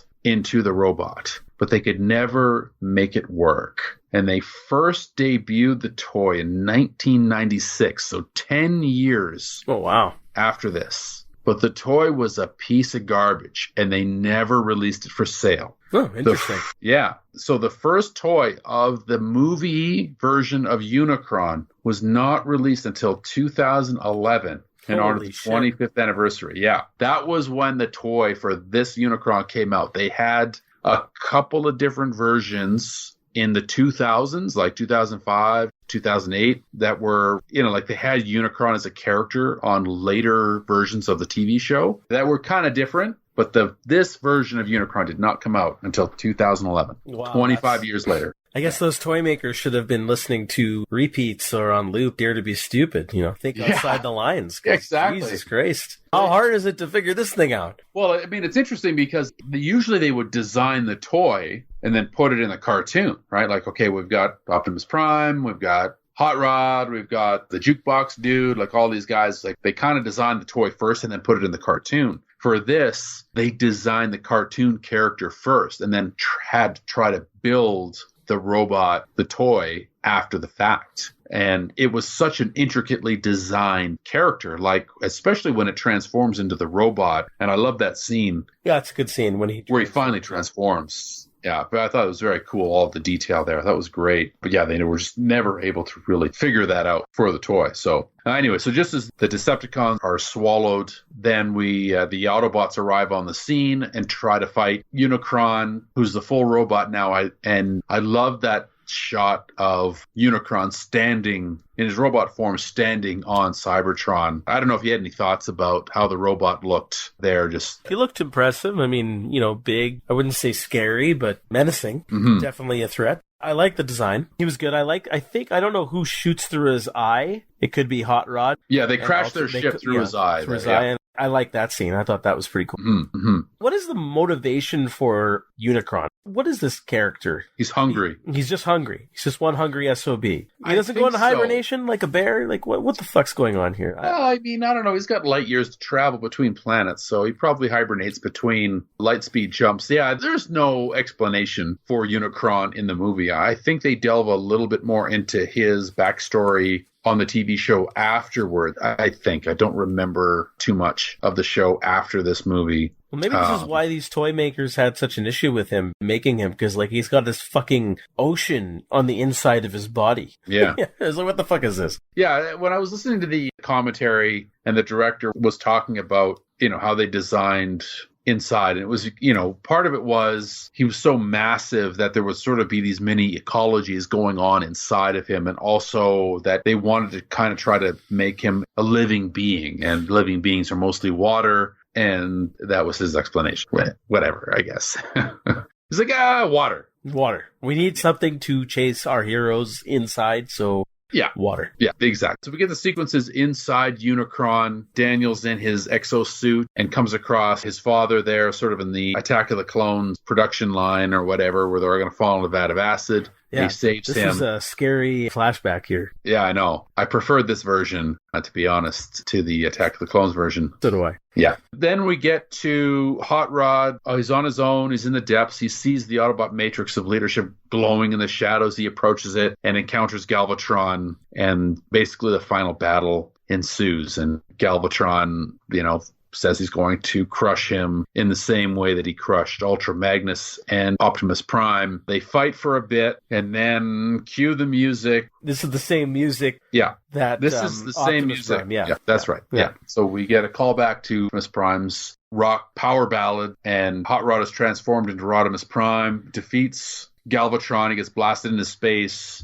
opens the Matrix, and then destroys, as the Matrix destroys, Unicron, and that's kind of the end. So what are your thoughts just of the conclusion? So the final battle between Hot Rod, Rodimus Prime, and Galvatron and the destruction of Unicron. How did you find the conclusion sort of wraps up story here? It's obvious the Matrix, the thing is, I kind of wish it just did something else. I don't mind the Matrix actually destroying Unicron, because obviously that was the whole point of the whole movie and why Unicron was afraid of it to begin with, Galvatron to go after it. I just wish it was just, do something instead of Hot Rod holding it and then he suddenly morphs into this Optimus Prime wannabe. He grew like several inches taller and bigger and got new parts, and it's like, okay, that's fine. Let's do the magic. But then defeating Unicron was kind of, he's just holding it, and it's like by the power of Grayskull. It was. I don't know. Mixed feelings, but it feels like it's appropriate for kids' cartoon. For kids, you need a very simple explanation. You don't want to add science and complication and more machinery to it. It's just, here's the Matrix. Hot Rod's now the new Optimus Prime holding it, and the energy blast will defeat the villains. So there you go. Yeah. So seems appropriate and simple enough, even though I think it's too simple for my taste. But we're watching a kid's cartoon, so it is appropriate. Battle with Galvatron is okay. I think it was a bit too quick. Kind of wish it was a little bit more there, but what was there was fine. Yeah, and then he became this weirdo Rodimus Prime. I love the voice of Optimus Prime, in Obi-Wan ghost form, saying something. Yeah. But yeah, I don't know if I like the look of this guy, but whatever. And then he transforms into Flames on Optimus, right? So he's got like the same tractor trailer guy. And yeah, he gains a tractor trailer for some reason. With flames on the side now. Well, he already had flames, though. Yeah. I mean, that was his design before. He had flames on the side. He had flames? Okay. Hot Rod had flames. Oh, yeah, Hot Rod had flames, not Optimus Prime. Yeah. Yeah, so, I mean, that was okay, and then, like, the end of the movie, so they're on Cybertron, and they're saying now that there's going to be peace for, eons or something, and I think I missed the part where they found peace with the Decepticons, because it seemed like just, like, the Autobots were surrounding them. Yeah, that's true. Yeah. There was no treaty or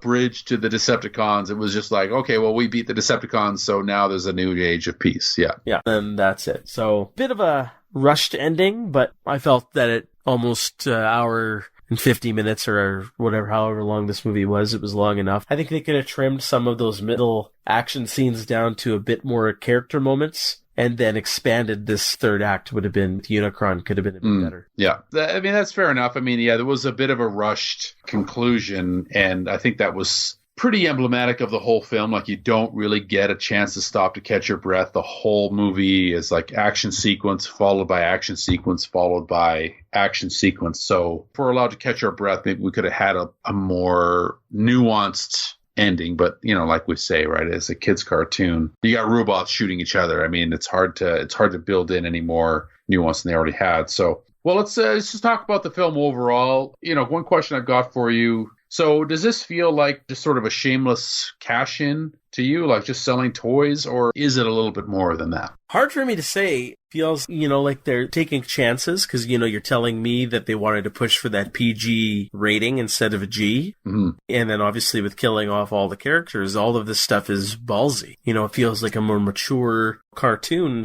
And in the 80s, I think in the late 70s and 80s, you started to see some more, of more mature cartoons coming to fruition. To me, to be honest, it feels more of a cash grab than anything else, and that's I feel is unfortunate. That's just me. Even though I think that I think if they went more mature, ballsy themes, like they could have killed some of the characters, but not all the characters, and you're still dealing with the major characters, I think you could have had an amazing movie here. Yeah. Like top notch all the way through. Right now, it just feels like more of a mixed bag because of that. Mm-hmm. It's interesting because the whole concept of the Transformers, it's like invented as a cash grab. Yeah. You know what I mean? So it's hard to break out of that. I mean, that's where it came from originally, right? We talked a little bit about the voice work. I'm surprised to hear that you weren't a fan of Nimoy. But let's exclude Leonard Nimoy.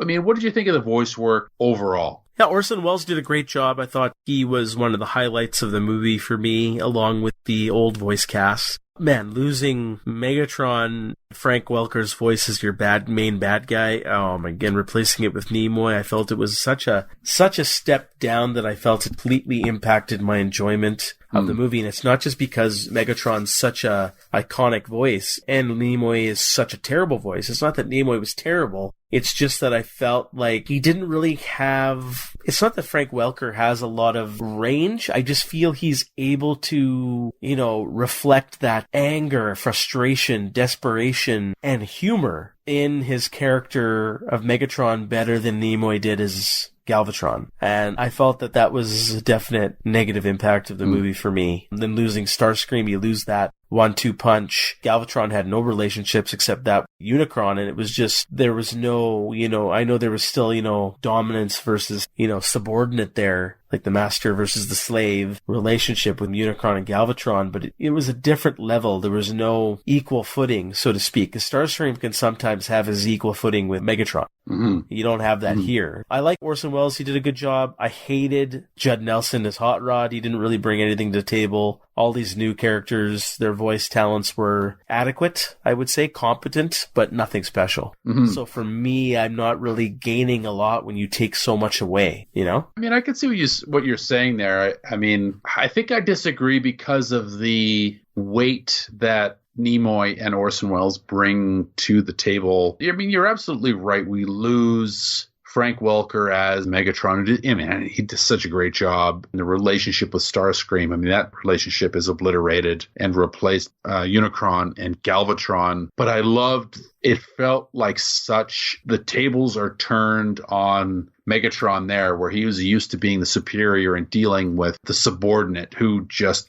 was a bitch and wouldn't shut the fuck up, and that those tables were turned on him. I liked how they flipped the relationship and thought they did such an awesome job with the voices. I thought I know we lost something, but I thought we gained something awesome there. That was me. We lost a lot. A lot of the original voice actors were shuffled off to the side in order to make way for the new characters. I thought Judd Nelson did a fine job for Hot Rod, but nothing special. He didn't do anything great there. Just serviceable. And Robert Stack too. He was just kind of he was just sort of thrown in. He was just kind of thrown in and there. And it's not that Robert Stack has a bad voice. He's playing and in the same range and emotion. And this is the kind of character that he is, in the way the writers developed him. Is he just feels like he's reading a script of Unsolved Mystery. Yeah, well, it's almost because he has such a good voice that it felt like he was underutilized. Yeah. I don't know. Again, I come from a different school of thought, perhaps. I don't really care what their intentions were. I don't care what Weird Al's intentions were. I only care what ends up on the screen, and I want to interpret it from there. It feels to me, you've got Robert Stack as such a good voice, you almost expect, and he gets the matrix of leadership at first, you almost expect him with that voice to be the new Autobot leader, and they subvert that by using a more youthful, full sounding voice, a lighter sounding voice as Hot Rod, because you don't expect it. Ultra Magnus seems to be the natural successor when they use the deep voice to help perpetuate that, but then they go and undercut it later. I like that. Again, I don't know if that's what they were thinking, but that's what happens on screen, so that's what I choose to interpret. Anyway, let's talk about the soundtrack a little bit. So we've got the 80s power ballads in full force. We got the Weird Al song there. We also have a lot of the synth tracks that don't have any vocals. We talked a bit about on our last episode with Tango and Cash, some of the synth tracks that go on there. How did the soundtrack work for you? I liked it. I thought it was not so different except for the 80s vocals. It felt right at home with the show from what I remember. And it's very 80s. It's part of the time, the synth, the metal, heavy metal instruments. And then the soundtrack was a bit cheesy for me, but again, sign of the times. If you're going to watch any 80s action movie, whether it's animated or live action, you're going to get some of that stuff, peppered through the films. Just have to, take the good with the bad. There is a cheesy factor there that's very nostalgic, so I kind of liked it. Problem is it felt repetitive and overused too much. I think that was a negative impact. Aside from that, I thought it was very appropriate. I liked it. I think you're right that there is a certain level of repetitiveness to the vocal tracks. I can't distinguish, other than sort of the, if you want to call like the hero theme, the Optimus Prime, Rodimus Prime theme that happens when they battle Megatron and Galvatron. That's the most distinctive vocal track outside of Dare to Be Stupid. All of the other vocal tracks kind of meld together. I love the theme that plays when Unicron is on screen and when he first comes along. I find it super ominous. There's no lyrics. It's just the synthesizer there. To be honest, I really love the soundtrack. It is all kind of surface. Like there's nothing going on underneath the surface there to really dive into, but it feels appropriate. And I don't know. We watch movies now and most of the time it's all instrumental, which is great if you have a great composer, but it feels very generic. I like these older soundtracks that have songs on them. I don't know if you have a thought about that. That's a hit and miss bag for me. I'm more on the instrumental orchestral soundtrack is my preference. I've just seen too many 80s movies with just terrible 80s songs. And it's just, I had enough, honestly, during the 80s with that, and I really don't want to go back. But for a cartoon here in the 80s, a very low-budget cartoon, to have a mix of both, it is a decent soundtrack. As I mentioned, I think the only negative aspect to it is it just repeats the same damn songs over and over again. It didn't feel like there were different songs. The only song that's repeated is the hero theme song, like I think it's called The Touch. But that's the only one that's repeated. Everything else is different. But you're right. They feel the same. That they're not distinctive. They're not distinctive then. That means they're all the same song, essentially. Yeah. That's what it felt like. Well, it didn't feel like, it's just, I don't know. I agree in the sense that they feel the same. I've done a lot of listening to music from a decade by decade. And it's funny now with perspective, like 90s music sounds the same as 90s music, and 80s music sounds the same as 80s music, and 70s music sounds like 70s music. There are distinctive pieces within those sections of time, but they still sound like each other, like they're from the same era, and can be hard to distinguish. And I think that's part of what... I agree and disagree with that. I agree when you say they kind of sound the same. I think here, each song and lyrics sound more identical than, say, other 80s action movies. Like, I could put...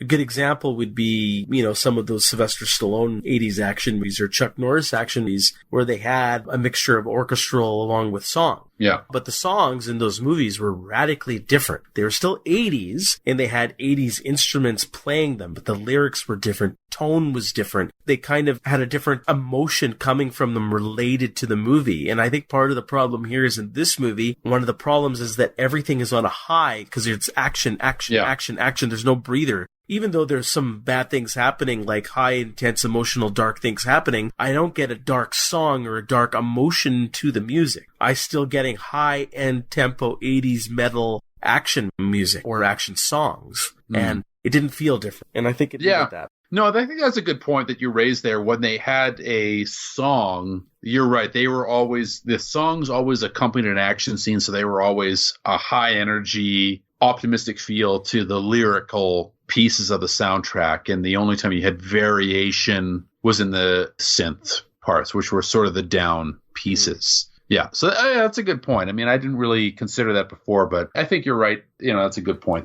So maybe it's time to move into the final thoughts here. Any final thoughts before we give our final recommendations on the film here? No, anything else you want to bring up? It was great to go back and revisit the Transformers. Part of me wants to now go watch some old episodes because, watching these old characters again brought back a lot of nostalgic feels and I liked it. There are a lot of good things to this movie, but, I feel in the end it's a bit of a mixed bag. But for a kid's cartoon, I feel that they did a lot of things here, even though it was an obvious cash grab, there were some things here that were risky and ballsy. And as a mature adult now looking at it, and I like that. They took some risks and And yeah, for that, I think that's a bonus and a plus to this movie. I mean, I agree. It is obviously a cash grab, but it feels like they did as much as they could within the confines of the cash grab. I respect that from right from Hasbro down to the guys who made the movie. They tried to squeeze as much as they could out of the cash grab. Yeah, it's hard. I mean, I remember watching it and having the experience as a kid where I was just, totally devastated. And then watching it as an adult where I can, don't care so much that they killed off a character that I knew they brought back later. So, perspective has an interesting, or age and distance has sort of a tempering effect on that. But, for me, when I look at it, I like hand-drawn animation, which they really don't do anymore. There's no assistance from computers or anything. Everything's hand-drawn. There's lots of different techniques for making certain things appear to glow or be bright lights, and all of those little details I like to appreciate. I thought they did a great job with just animating the film, putting the detail in. And I mean, it's more of a space opera than sci-fi, but creating the space opera feel to the film certainly has its problems, but has some worth. And I feel the same way as you. I kind of want to go back and watch some episodes now just to get some perspective on the film. So, well, let's get to our recommendations. What's your recommendation level here, Harry? And is this a rare antiquity? Mixed bag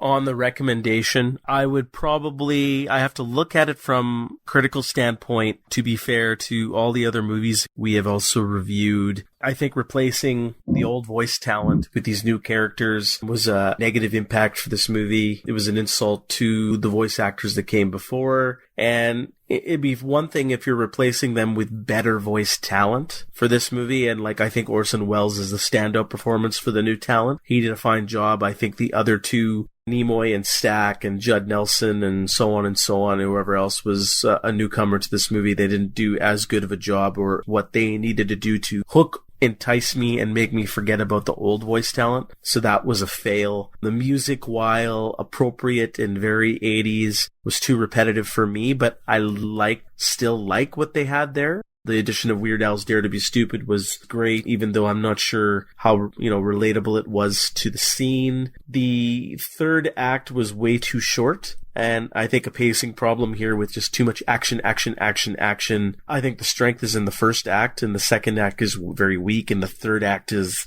a mixed bag. So overall, but because it's a kid's cartoon, I can't be too harsh on it. It is just a simple kid's cartoon. So it is effective in that respect, but it was ballsy, as we talked about. They took risks here by killing off all the favorites.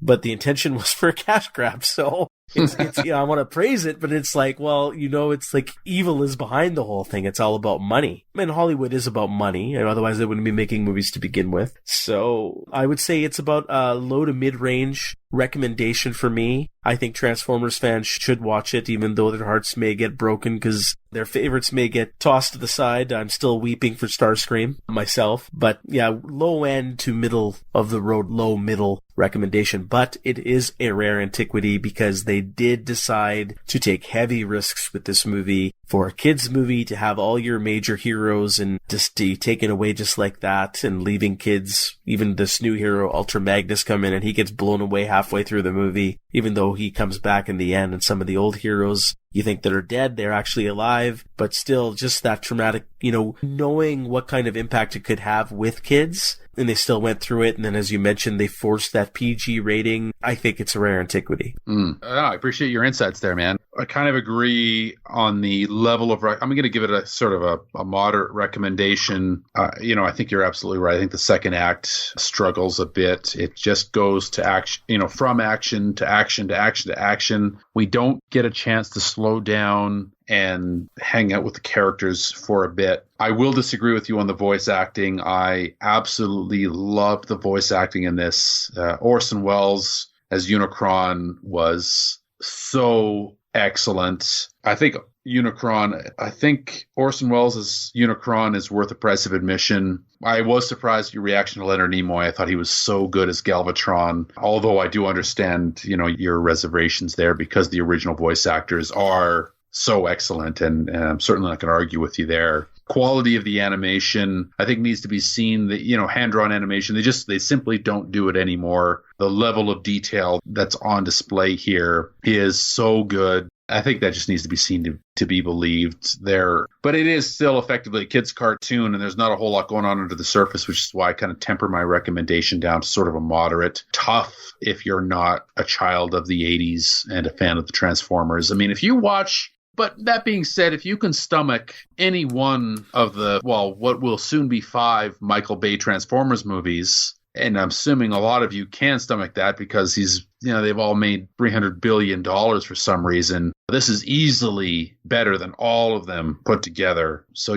watch this. Is this a rare antiquity? Yeah, I think absolutely it is. The quality of the animation, which we don't get anymore. The risks that they take, as you mentioned, Harry, because they don't take risks in movies at all, let alone kids' movies. Kids' movies don't take risks at all. And they definitely went out on a limb. Part of it was because they had to accommodate the cash grab, but so be it. I mean, they could have played this safe and they didn't. So they could have just poochied Optimus Prime. I have to go now. Well, yeah, they totally could have. Gone. I love the soundtrack, as goofy 80s surface pop as it is. I love it. I bought the soundtrack for $10 and listened to it as I wrote my synopsis for it, and I was smiling and head bobbing the whole time. I thought it was great. The songs are definitely goofy, but I think the real gems in the soundtrack are just the instrumentals. The synthesizer tracks, I think, are unbelievable. So I'm going to say rare antiquity. So there we go. There's Transformers, the movie. We'll wrap it up now. Anything else you want to chime in before we get on to what's up next? No. It was a good conversation today. Mm-hmm. Yeah, it was fun. So next time, Harry, it is another little milestone for us, episode number 30. And as is our tradition for our milestone episodes, we do a little something special. So we're going to go back to the 80s and check out the Back to the Future trilogy, do a little time travel. So it should be a lot of fun and, a little more mainstream than our norm, but I think it deserves an in-depth discussion. Yes, looking forward to it. Haven't seen those quite some time, so it should be fun to go revisit that and have a nice discussion. Yeah, it's been a while for me too, so I'm really looking forward to watching those again and hashing them out. So that's episode 29, Transformers, the animated film from 1986. Harry, thanks for doing the show, man. It was a lot of fun tonight. Yeah, it was great. Yeah. All right, man. Well, thanks. We'll catch you next time. Yeah, see you next time. Cheers. All right.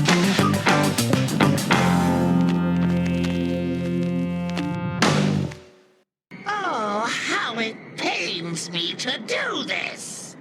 Wait, I still function. Wanna bet? Stop!